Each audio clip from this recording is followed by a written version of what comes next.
What's up guys, it's Jughead here, just a down-to-earth guy trying to bring you all some down-to-earth content. Welcome back to my Let's Watch Hunter x Hunter series. Today we're going to be watching episode 23, I believe it is called The Guard's Duty. Now, I know I've been gone for a while, at least with the Hunter x Hunter series. I think it's approaching 2 weeks or something now, and I apologize for that. Just a lot of personal stuff happened in the past week or so. Somebody close to me and my family passed away. My cat randomly passed away.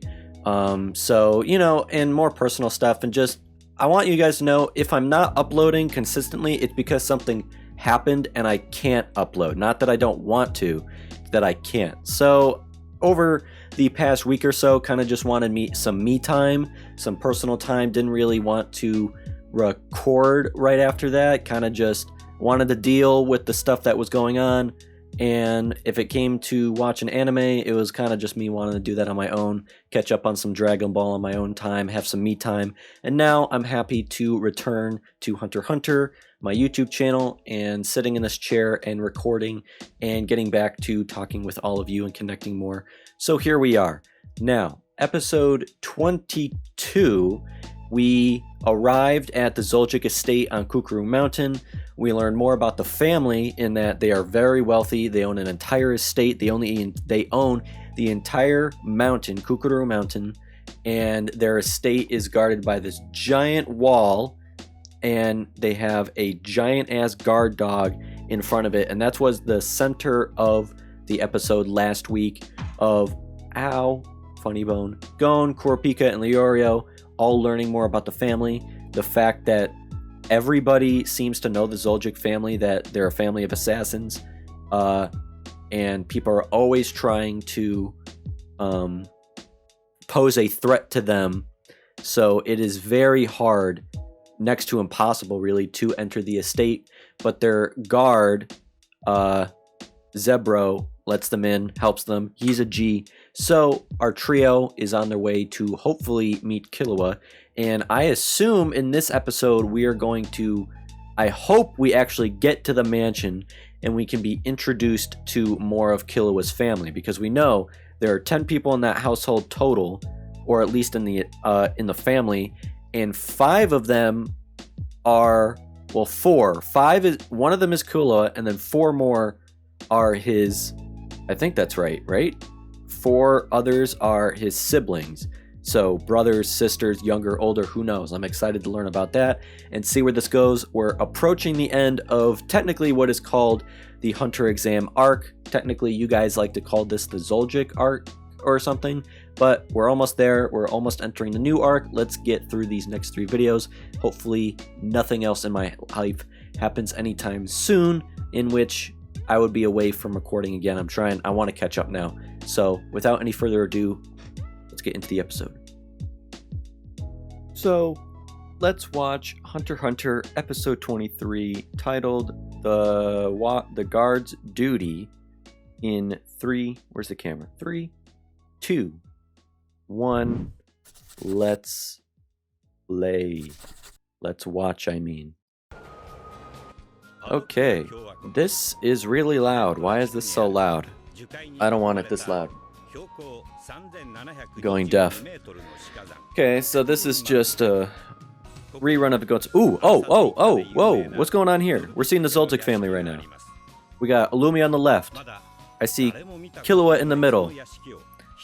I'm gonna guess that big brolic dude in the middle is the father. I think I saw the mother on the right. 10 family members total. And there's 5 children. Oh, I'm going to skip the intro. Actually, I'll talk during the intro. First of all, have I been missing the preludes or little clips before the intro this entire time because I just skipped the intro every time? I just accidentally didn't do it this time. And I see the family members show up, which is very useful information for me to want to know. And I only got that based off coincidence because I thought, okay, just skip the intro every time.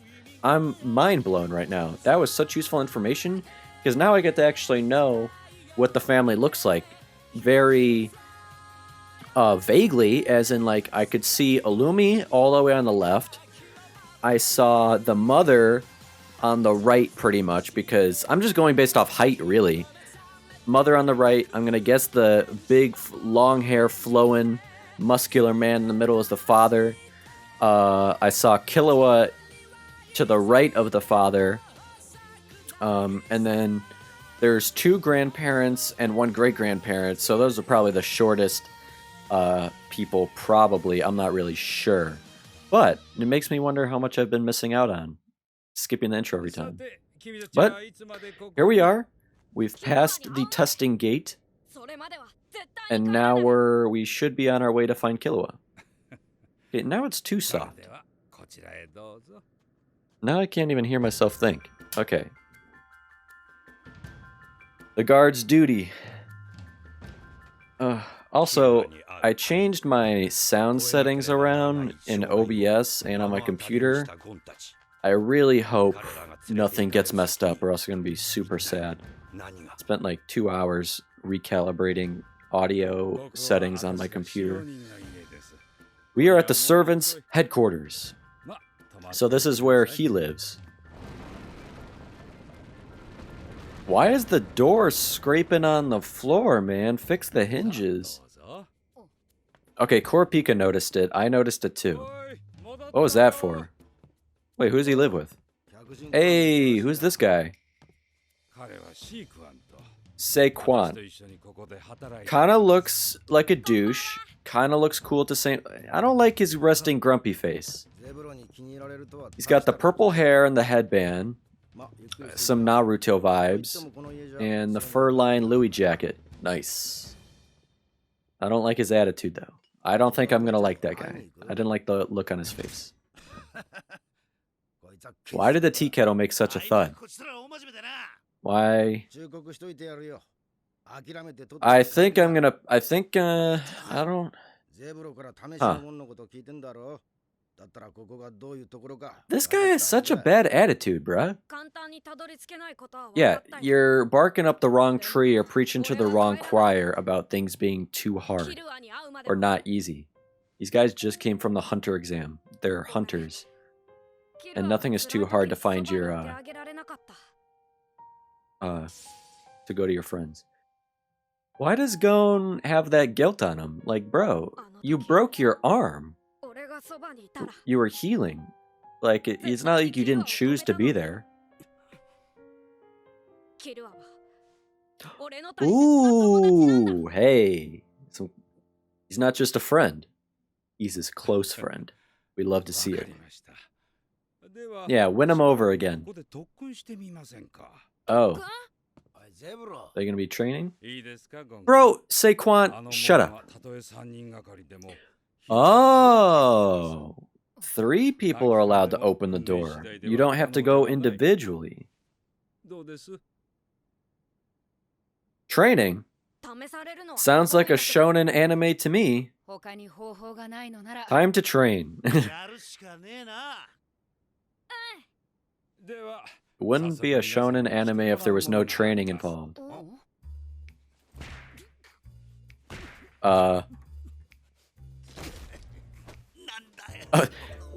Wouldn't be a shonen anime if there was no training involved. Wouldn't be a shonen anime if the training didn't involve weighted vests. This is exactly like Goku and Krillin wearing the turtle shells when he trained with Master Roshi. Also Rock Lee from Naruto. Damn. 20 kilograms? Yo, what the hell? Is 20 kilograms is what? Like 40 something pounds? I'm an American, I go by imperial units. Yeah, go work your night shift, bruh. Get out of here with ruining the vibes. I mean, I'll take your word for it that he's not a bad person, but I still don't like him. That's a steel door on the bathroom.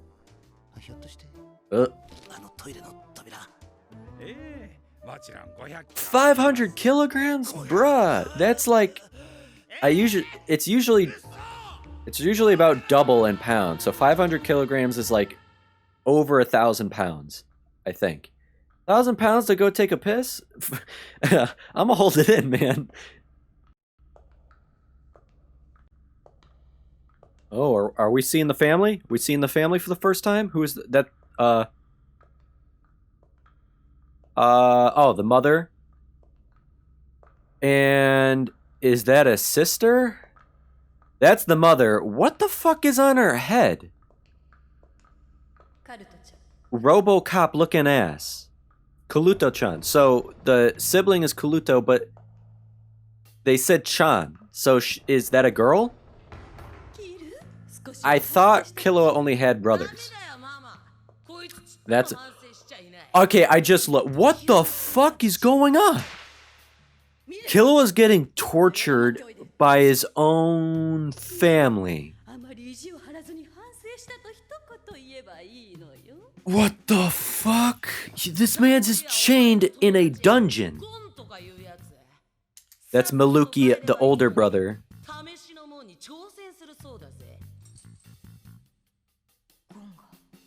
Your boy Gon is here. He's gonna rescue you, bruh. What the fuck? Okay, so it goes Illumi, Milluti, Killua, probably. Okay, fuck this kid. Yeah, even the mom is yelling at him. But she speaks softly to Killua.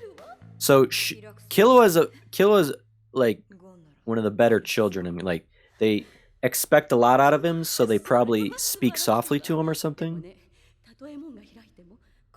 Gon's gonna make it through the testing gate. Yeah, he is, and he's gonna make it to the mansion. You see that smile that came on his face? Defying her? But what the hell? He is getting tortured by his own older brother, chained in a tortured dungeon by his family who's trying to teach him a lesson.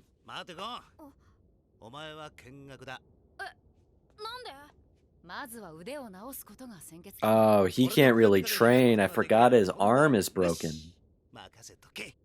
They're gonna have to open the doors on their own. I mean, you still got one arm. You got your right arm. Hey, if you're right-handed, you're fine. Oh, damn. You need to train more. I didn't see any training compilations. What kind of shonen is this? One day of training isn't enough. We know that. You need to go through days of training. You gotta get the compilation. Exactly. Just train more. Yeah, Kurapika's the logic one. She doesn't understand what optimism is. Damn, look at all them cups. About to be ripped, yoked, shredded. Hey, you got... Oh, he's doing one-arm push-ups. That's fine. Hey, they're one-arm push-ups, man. He's not messing up his arm. Pulling boulders. Chopping wood. I love the animation they give Leorio when he has his angry faces. I love that. Leorio just rips his shirt off at the end of the bed and just looking like a dead person on the bed while you have Kurapika nicely folds his clothes at the edge of his bed. Tucks himself in. Okay, we're at day 2. Fuck your negative attitude, bro. We don't like you. Like, your cigarette's not even lit. Go away. Exactly. Oh. Says, Kurapika says his friend. I guess that makes sense, because it's not like Killua is very close with Leorio and Kurapika. Killua's kind of in the friend group because Gon brought him into it. They haven't really interacted that much. Apart from Trek Tower and stuff.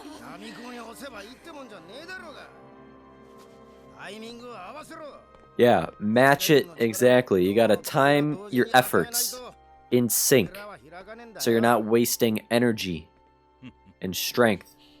Hey, they even won over the cranky guy. The power of friendship. Woo!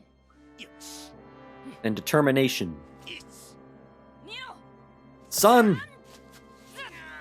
Go! They're also both opening one door each, so they're both opening 2 tons. Hey, it cracked. Oh shit. It cracked open. The fact they're both able to open 2 tons? Come on. Impressive. Let's train some more. Why are you all sneaky looking? I don't like you, dude. I do not like you. There's something fishy about you. Something mysterious, and I don't like it. Zebro says you're not a bad person, but... Nani?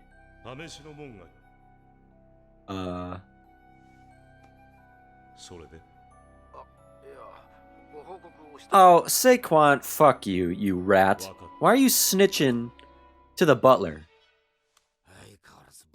Fuck this guy, man. Fuck him. Snitches are bitches and get stitches. Haven't you ever watched Goodfellas? Never rat on your friends. Always keep your mouth shut. Get some stretching. Take the vests off. Ah, there you go.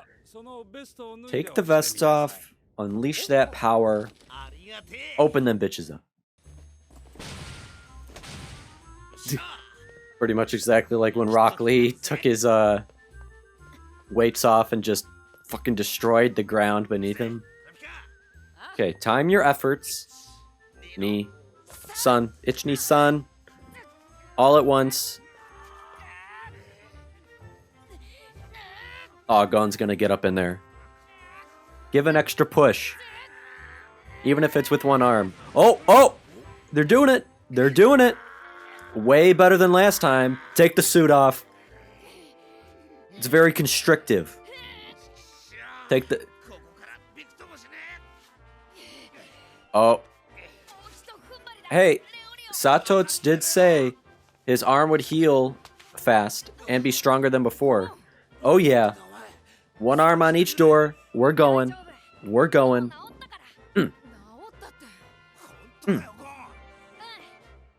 Shut up and push. We're getting it done. You hear the happy music, and that means something good is about to happen. And let's go. Oh yeah, the happy music is really going now.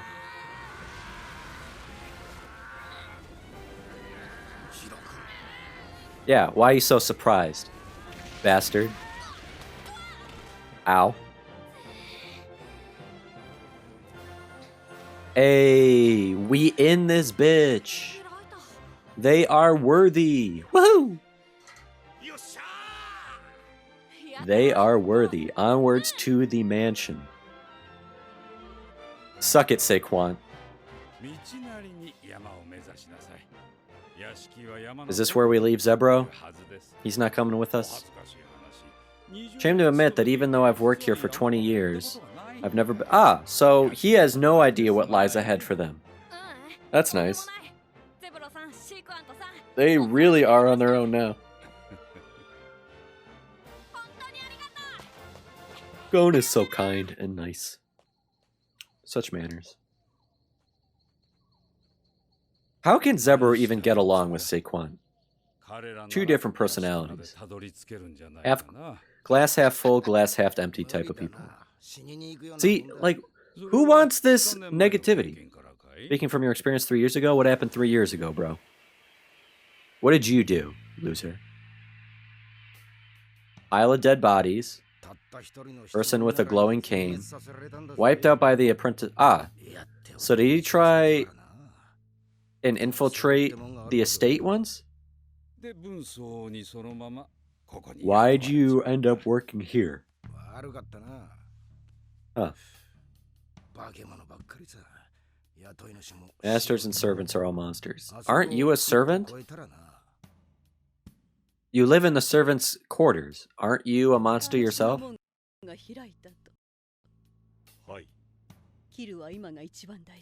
Critical time for Killua. Can't allow anyone... God, the mother just... Urgh. Unnecessary friends. So even the mother brainwashes the children. How can you have 5 children and not allow any of them to have any friends? Oh, here's the apprentice butler. Ends up being a fucking child. Ah, just straight up just leave. Are they really trespassing? They passed the testing gate. Yeah, you came through the... It's not really So, you need permission on top of the testing gate?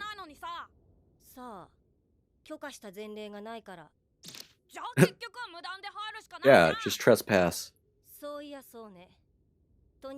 She did kill that entire group of people, so... Is this a child? Or, I don't know, because it's been 3 years since that person has been working there. From when Saquon first infiltrated the place, so... Say you were like 14, now you're 17. Technically, you're not an adult. Ow! He went flying. Bruh, neither of you two could have picked him up? Hey, bring those weapons out. I want to see Kurapika use those weapons. I've never seen him use them. Like, go and handle it. This is Gon's friend. He just wants to see Killua. He doesn't want to fight. He doesn't want to be tested. He doesn't want to do anything. Well, your orders are shitty.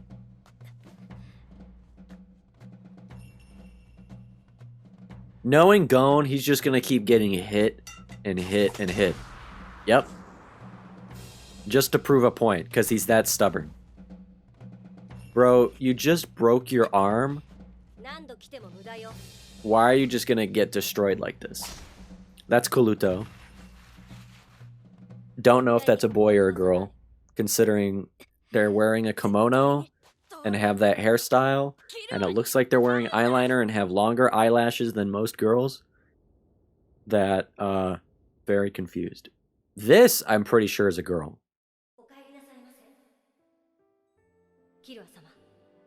Oh, when Killua came back from being disqualified. Bowing her head to him. He made a friend. That's impactful. Somebody that doesn't need to know any information about him, that is lower than him on the hierarchy, an employee of his family, but he shares that moment, that fact with her. Like, just telling the butler, yeah, I made a friend. Like, nobody else in my family will understand or care, but maybe you'll care, so I'll share it with you type of thing. That's big. And you just hear Gon getting hit in the background. Whole path is covered in blood now. Can't even see now. This is not a good look for you if you end up meeting the parents and going to see the family. You look like you just got hit by a bus. Nope. He's like, no, I don't think I will. Steve Rogers meme. Nope, I don't think I will. Yeah, she's the one emotionally compromised now. Nope, they're just gonna stand back.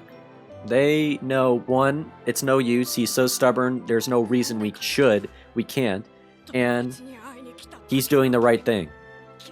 He's showing, I'm not fighting back. I'm not attacking you. I just want to see my friend. Why do I have to be tested? Why am I getting beat up for just wanting to see my friend? He tore that pillar up with just his fist. I feel like Hunter x Hunter is more realistic than like Dragon Ball, but I almost like picture Hunter x Hunter, I mean Gon, like a Goku type character, where he has like so much strength that we've yet to see. That is true. She had that flashback when he mentioned Killua. Does she care for him in some way?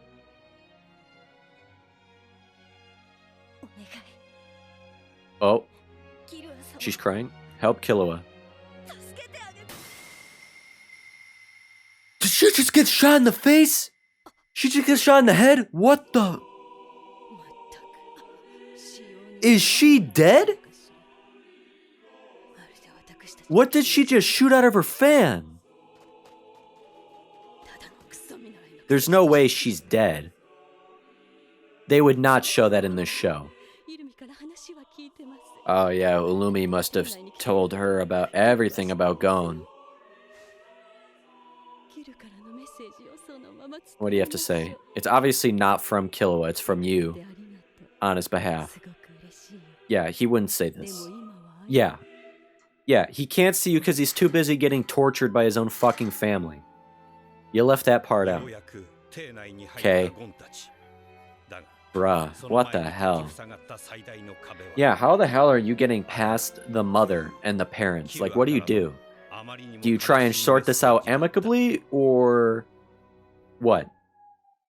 So, let's discuss. First, I'm wearing a hat because my hair just kept falling in my face, and I just need to get the hair out of my face, and a little candle in the back to, you know, set the mood a little bit more in my room. But first, I'm just going to say once, and again, hopefully for the last time, I apologize for the random cuts you may have noticed throughout the reaction. That is from Crunchyroll's dog shit website, buffering every 5 minutes. Who the fuck still uses Flash Player to play video content on their website? Is Crunchyroll operated by like 3 guys in a storage unit somewhere? Don't you have 35 million users?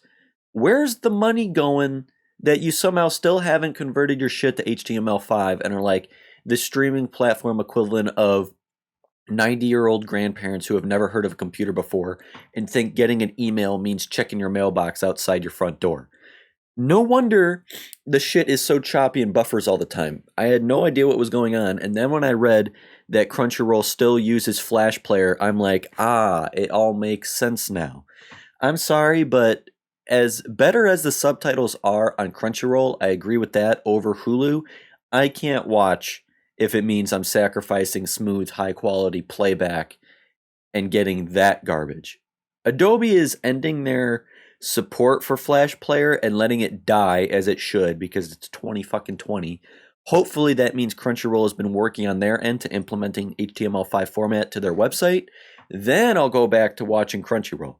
So unless I can find some Chrome extension or browser add-on for HTML5 or Crunchyroll, I'm going to go back to Hulu maybe until their browser gets fixed, because screw that. Or maybe you guys can help me if you know a workaround for that. So weird that it doesn't buffer at all for Mob Psycho or any of the other shows I've checked out like 2 minutes of just to see if it also buffers. But twice in a row now for Hunter x Hunter, and I just can't deal with that. I'll pop a blood vessel or in my eye or on the side of my neck or something, and you won't see me ever again because I'll be dead. I'm sorry. No more complaining. I don't like to be a complainer. This is a Let's Watch series, not a Let's Bitch and Moan series. Just saying, probably expect to see me maybe go back to Hulu if I can't work something out on Crunchyroll's side for Hunter x Hunter. That is all. I digress. Back into the actual episode.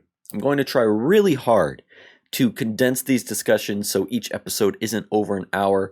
I know I made my Let's Watch series more podcast style, but I feel like I talk too much.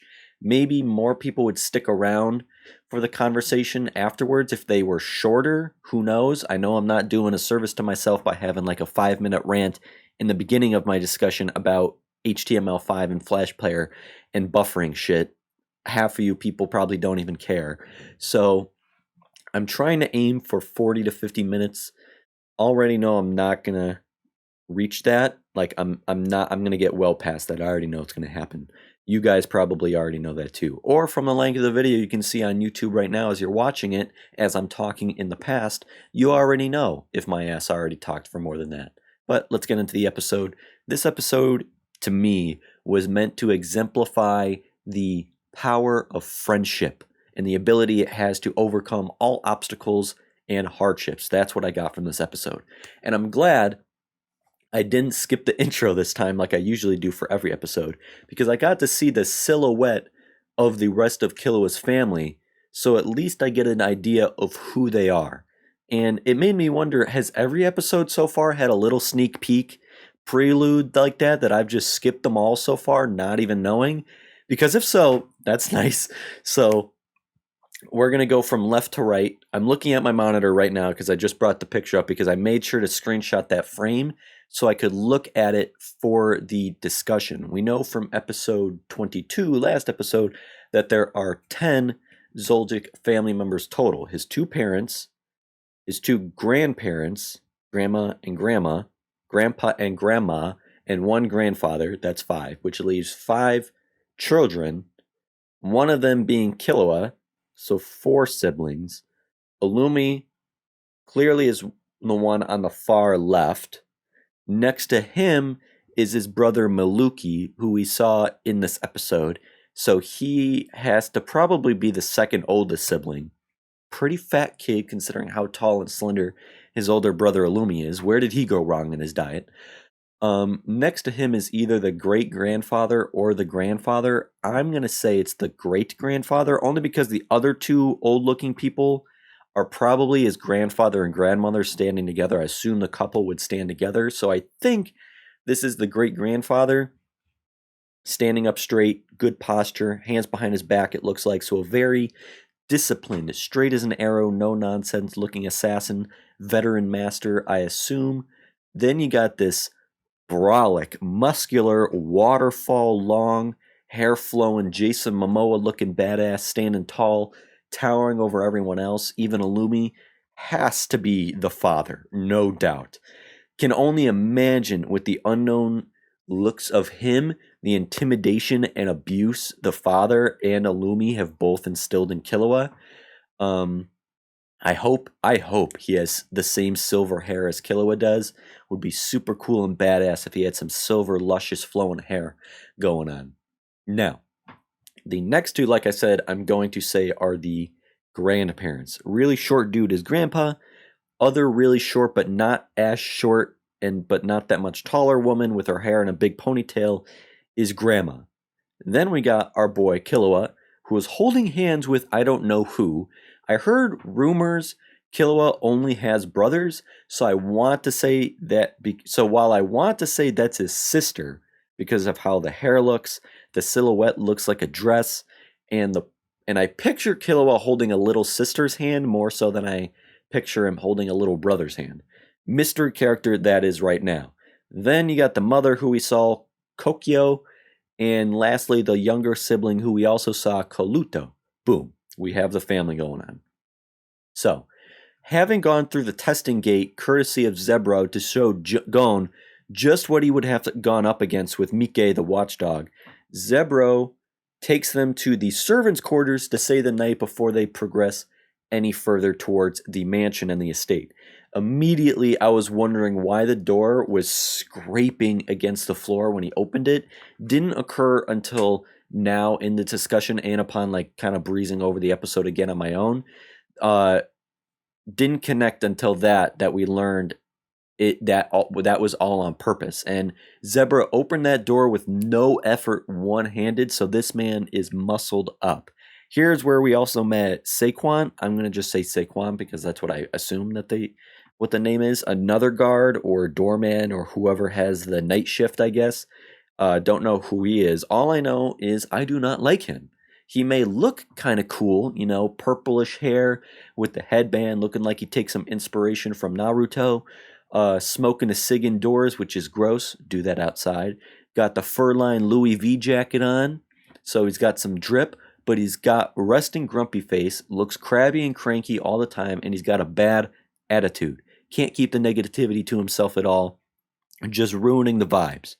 And I must have been blind or something, just not paying close enough attention on first watch to notice that the tea kettle also appeared to be heavy as hell when Zebra put it down and pouring his tea, had a loud thud to it, it confused me because I had no context at this point, even though I should have been able to put it all together sooner in the moment, but I didn't. So, too bad for me. Saquon, even though he's like very pragmatic and objective, stating this place is like not easy whatsoever. The fact the front gate has a door that weighs several tons with a monster guard dog should tell you enough about this place. But he's just very negative, just telling them to give up, complete opposite of Zebro's mentality. Don't know how those two people and those two personalities don't utterly clash. But it's like, you're preaching your negativity to the wrong choir, bruh. Gon and Co. know it's not going to be easy. Nothing that worth it ever is. They acknowledge the danger and the difficulty, but they don't care. They ain't leaving till they see Killua. And Gon shares what sounds like guilt to him, even though he should not feel responsible or guilty because he wasn't there for Killua when he was in trouble. Like, that if he was, he says he could have stopped Killua from killing and getting disqualified, but it's like, you didn't choose not to be there when the tournament was going on. You had your arm broken, bruh. Gon shouldn't have that burden of guilt on him as being the reason why he wants to be there for Killua now. What I really liked is that he even specifically calls Killua his close friend, not just a friend, but close friend. If only Killua could have heard that in that moment, especially what we know that he's going through in this episode, would have meant a lot. And again, Gon is able to win people over with his charm and personality. And he does so again here with Zebro, like he did with him before in the last episode, who tells the trio they might as well train here at their house to get stronger for what lies ahead of them. Turns out everything in that house is meant to condition them to be as strong as they can be. Though, I don't know, it's kind of interesting to think, I don't know if that is by choice of Zebro and Saquon to make sure they remain strong enough to open the doors, or if the Zoldyck family specifically purposely did this to make sure their employees were in worthy shape to work for them and operate those doors. Because then Zebro reveals that all three of them are allowed to work together to open those doors. They don't have to do it individually. They have to open the doors themselves. Zebro just opened the doors simply to let them in to see the guard dog. They can't go any further unless they themselves show their worth by opening the gates doors under their own will and under their own strength. But all three can work together to do so. But even with three people, training is still required. They are not strong enough, as we saw them try to open it before. And in typical shonen fashion, it is time to train. And what more shonen way to train than when weights holding you down? Gon, Kurapika, and Leorio are all given weighted vests to put on that they have to wear during their training, exactly like Goku and Krillin when they first trained under Master Roshi, wearing progressively heavier weighted turtle shells on their backs. And also reminds me of Rock Lee from Naruto, who wore his training weights. All three of them put on their 50 kilogram vests, which I did the math on Google, which in imperial units, because I'm an American, is 110 pounds, so I can understand it. Heavy as hell. And then everything else in the house is weighted as well. After watching this part is where it made sense why the door, for example, was dragging on the floor when he opened it, because that shit is heavy as hell. Same with the tea kettle. Even the cups weigh 40 pounds. Every single thing in that house weighs at least 40 pounds, Zebro said, to keep Zebro and Saquon in strong condition. Like Zebro said last episode, if he doesn't stay fit and strong, he won't be able to open the testing gate and he'll be fired. And so Leorio couldn't even open the bathroom door. Couldn't even go to the bathroom because he couldn't open the door because the door weighed 1,100 pounds.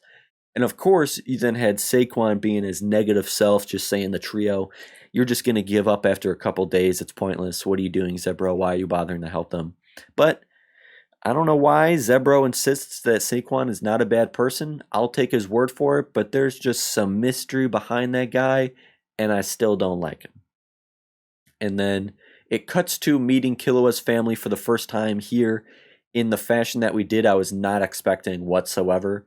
We see Killua's mother, Kokyo, who is wearing some overwrought, ruffled, Victorian-style dress gown and wide-brimmed hat holding a parasol for some reason.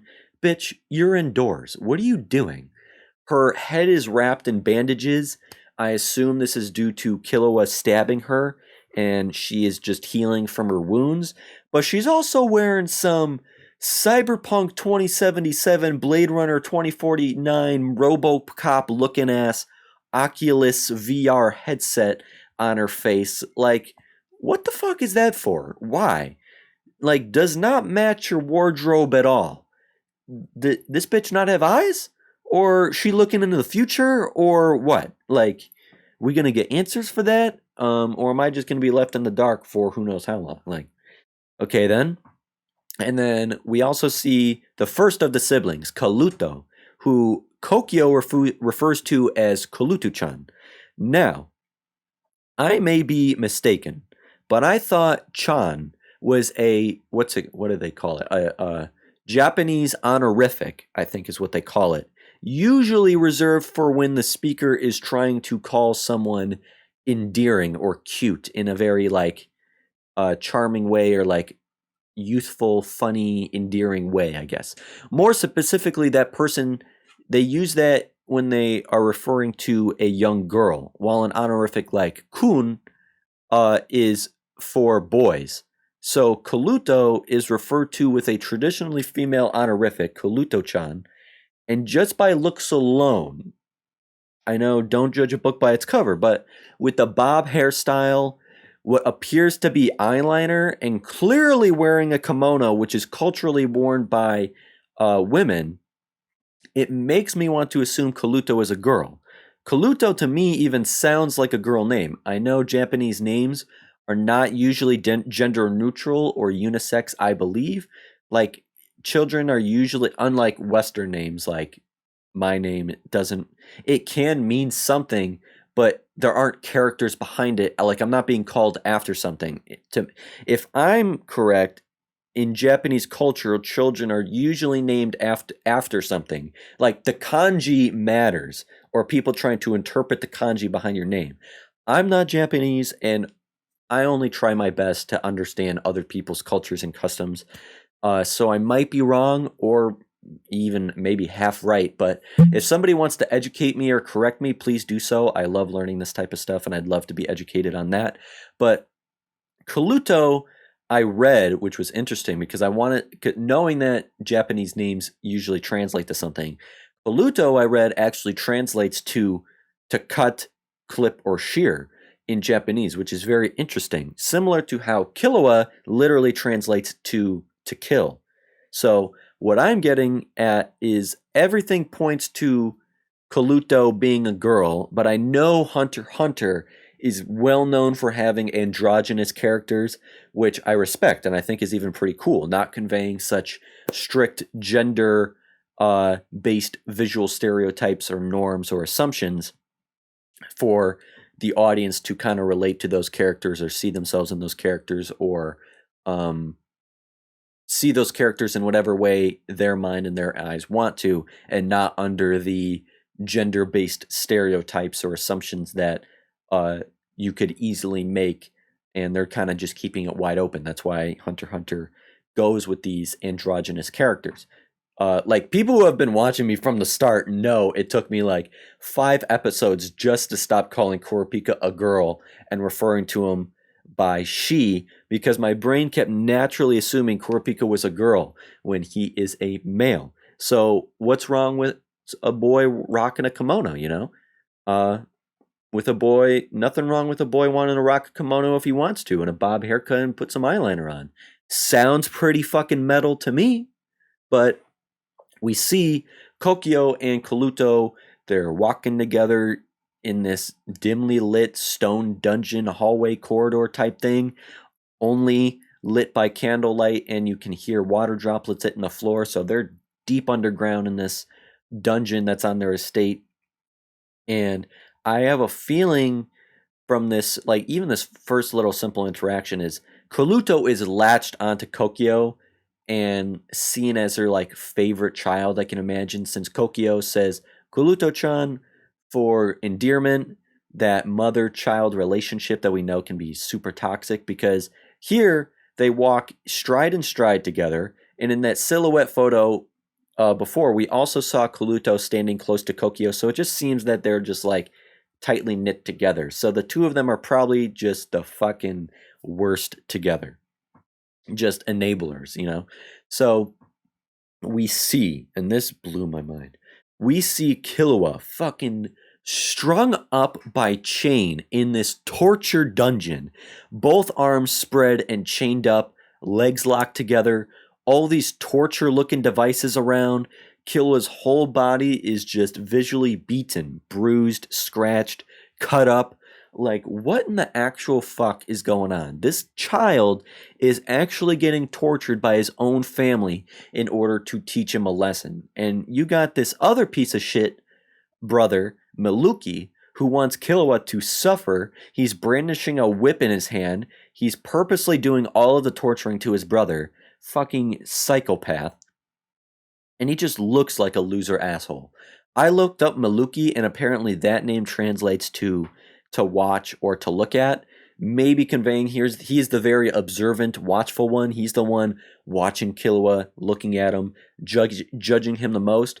Even though Milluti also ironically appears to be the one that is judged the most.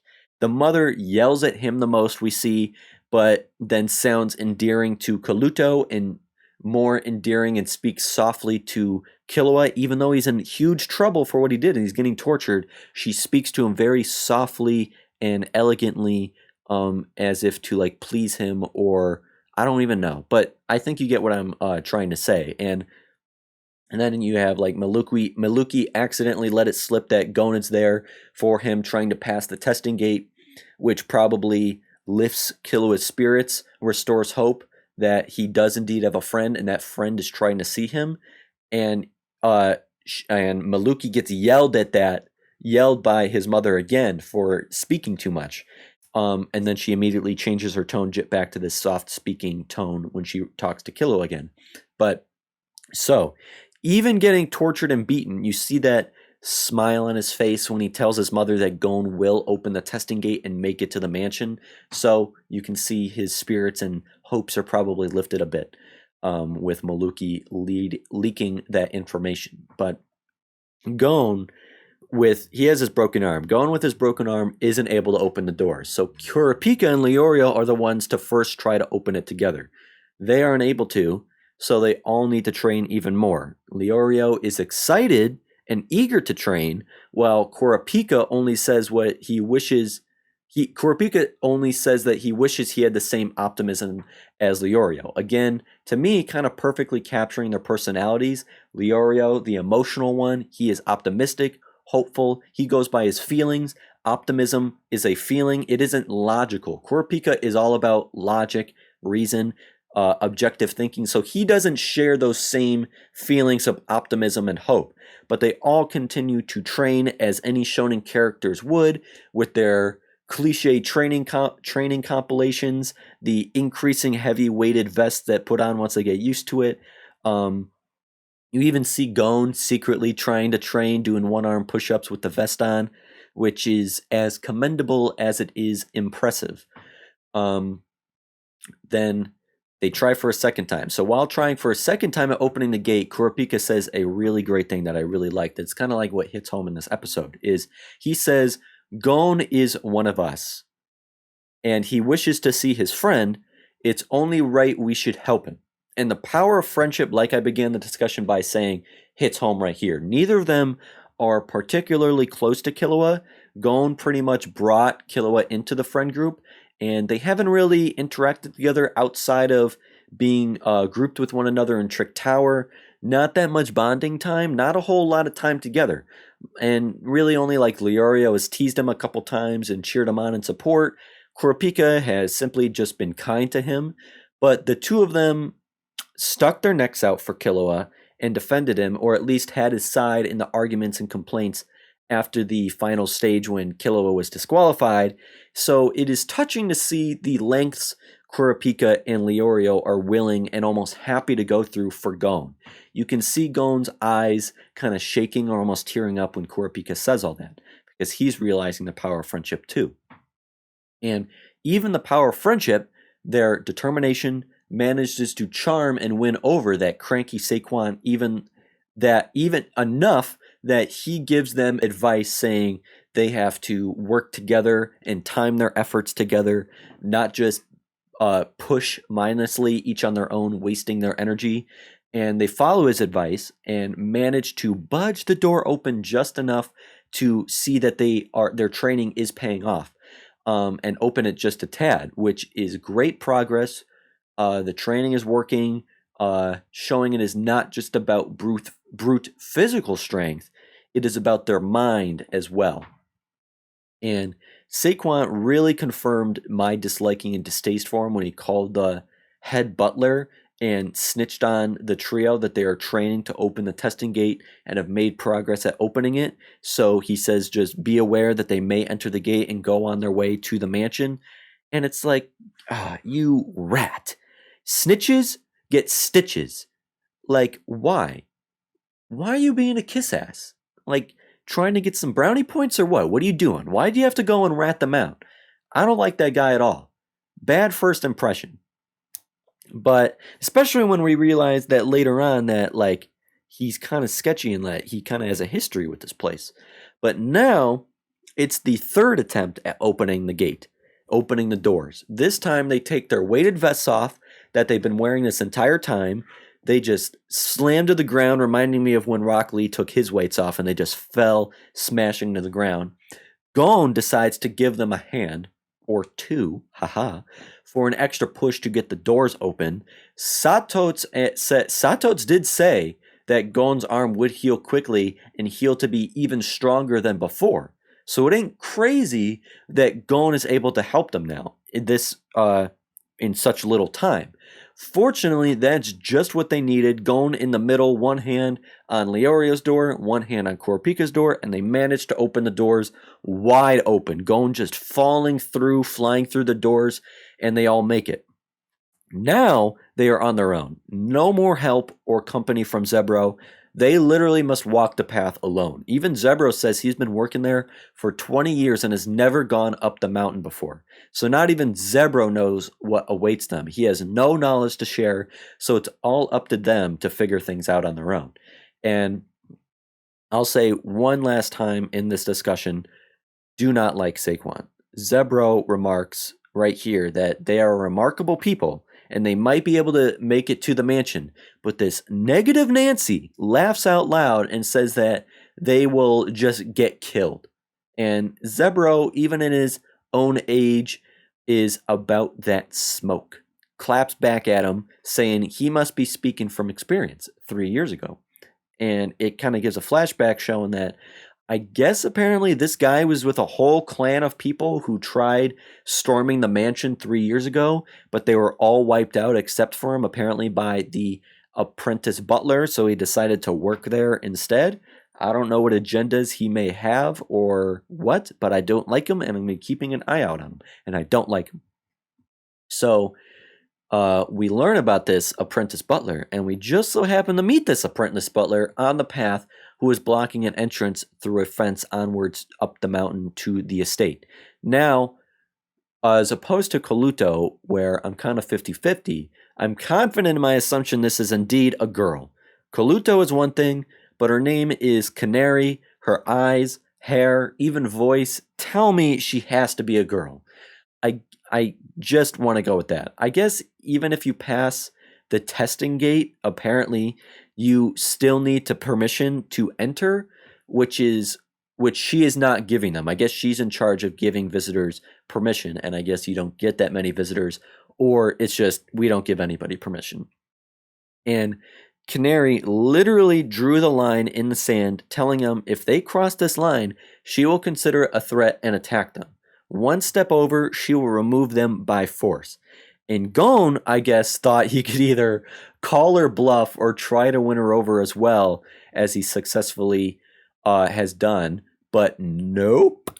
He gets clocked straight in the face with her heavy stick, club, cane, walking stick, baton, whatever you want to call it. Just gets knocked right in the jaw. And Leorio and Kurapika unsheath their weapons in defense. I really wanted to see them fight, but Gon wants them to back down. He doesn't want to have to test him. He doesn't want to test himself. He doesn't want to have to do anything. He just wants to see his friend. He wants to handle this himself. He is tired of having to fight or be tested. All he simply wants to do is see Killua. And he repeats that over and over as he walks back up to her, over and over, crossing the line, getting beaten up by her with her cane. And it's like, on one hand, you can't blame them. Canary and the others are simply following orders. They work for a highly targeted family with many threats. They can't just play devil's advocate, have any benefit of the doubt for one person. They don't know who Gon is and believe some kids that they just want to visit him. Anything can be an infiltration. But I believe we begin to see Gon win over Canary with his personality, but more so his vitality, his perseverance, his determination to see Killua. She has a flashback we see to when Killua came back after being disqualified from the Hunter exam, and him sharing that he made a friend. Something so seemingly simple. Somebody she works for and bows her head down to, sharing to her that he made a friend. Maybe because he knew she would be one of the few, apart from Zebro, to understand or sympathize with that. So Gon kind of wins her over because now she battles internally with the job and the order she is tasked with fulfilling by beating Gon down and not letting him pass, but her morals and her personal sense of right and wrong telling her to let him pass even without any permission.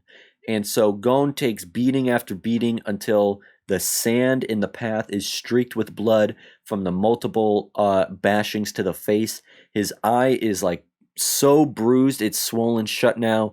He has scratches and cuts all over his face. He is bleeding, yet he continues to get up. And she just cannot understand what he is doing and why. Now she's the one that's all flustered and emotionally compromised, yelling at them. She's the one acting out of character, while Kurapika and Leorio are silent and calm, straight-faced. So is Gon. And she asks the two of them why they don't stop Gon. If they are his friends, why don't they stop him from getting beaten? And they don't answer, which kind of shocks her. They can't stop him. That is what's futile. They're asking the two of she is asking the two of them why they don't stop Gon, because it is futile what he's doing. But to him, what is futile is trying to stop Gon.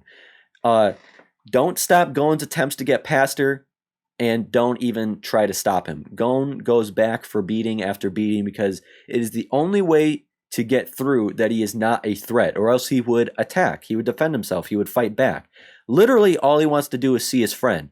If you want to beat a child who poses no threat, who only wants to see Killua, would attack if he wanted to but doesn't, so be it.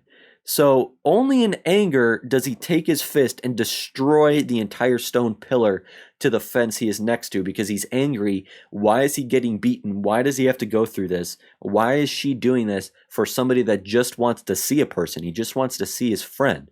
It kind of displays his physical strength of it, but primarily his determination. Again, his determination, vigor, tenacity. She ain't stopping him. If she ends up killing him from beating him to death, so be it. So why does he have to do this is what he doesn't understand. Why is seeing a friend so impossible to do? Gon ends up winning her over, in fact, or at least making her realize he does pose no threat. What she is doing is futile. By telling her she is different from Mike in that she has a heart despite masking her feelings too.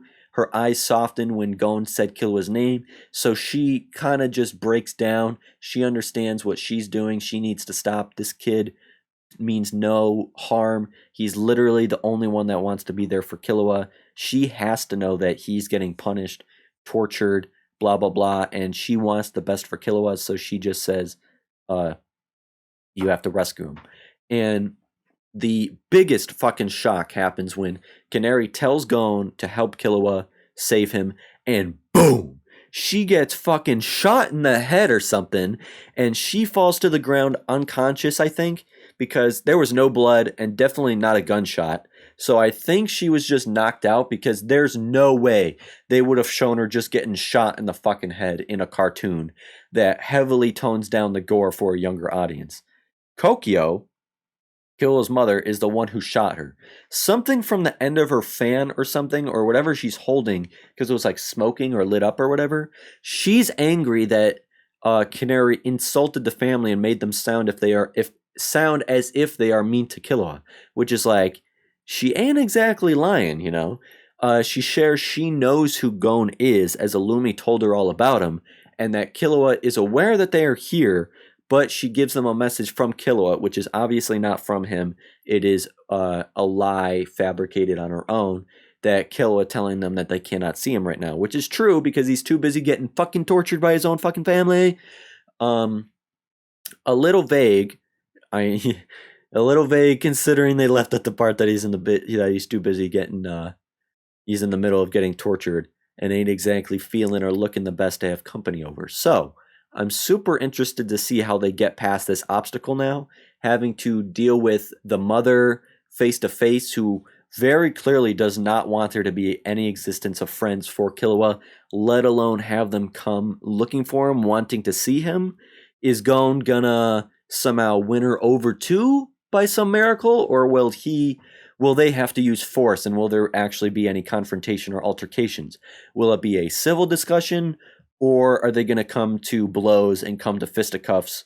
Who knows? I want to see how they're possibly going to handle the situation, if the situation that they have here. Hopefully we get to see that in the next, I would imagine, because literally right at the end of this episode is when they see each other, and I would imagine it's going to pick up right where they leave off, and we're going to see how this gets managed. But that is going to be the end of my discussion. My voice is killing me right now. How long was this discussion? How long was it? 35 minutes. Not bad. Not bad. So I'm going to leave it right here. If you enjoyed the video, leaving a like to let me know is awesome. And better yet, if you want to keep up with all future content from me, be sure to subscribe to stay in the loop. Keep the conversation going down in the comments so I can connect with y'all and build a community here. That is the most important thing to me. You can check out and follow my Instagram for a more personal side and my photography if you'd like. Having said all that, and with that said, so long, farewell, until next time, thank you, be happy, and I hope you have a good one. Peace.